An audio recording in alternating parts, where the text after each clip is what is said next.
உங்களுக்கு புரிய வைக்கிறேன். சில பேர் புரிஞ்சிக்கிறாங்க, சில பேர் அதே ப்ராடக்ட் தான் யூஸ் பண்ணுறாங்க. ப்ராடக்ட் மேலே டிபெண்டாக இருக்காதீங்க. உங்களுக்கு என்ன டிஃபிஷியன்சி இருக்குதுன்னு சொல்லி கரெக்டாக ஸ்கின் டாக்டர்கிட்ட போயிட்டு டயக்னோசிஸ் பண்ணிக்கோங்க.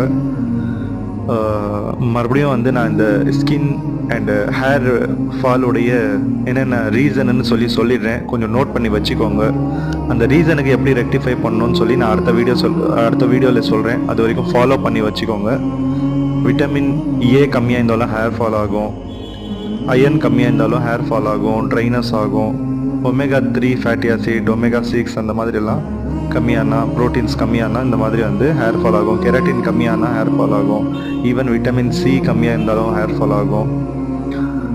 இந்த மாதிரி வந்து நிறைய காசஸ் இருக்குது. விட்டமின் டி கம்மியாக இருந்தாலும் வந்து ஹேர் க்ரோத் சைக்கிளை வந்து ஸ்டாப் பண்ணி வைக்கும், இல்லை ஸ்லோ பண்ணி வைக்கும். ஹேர்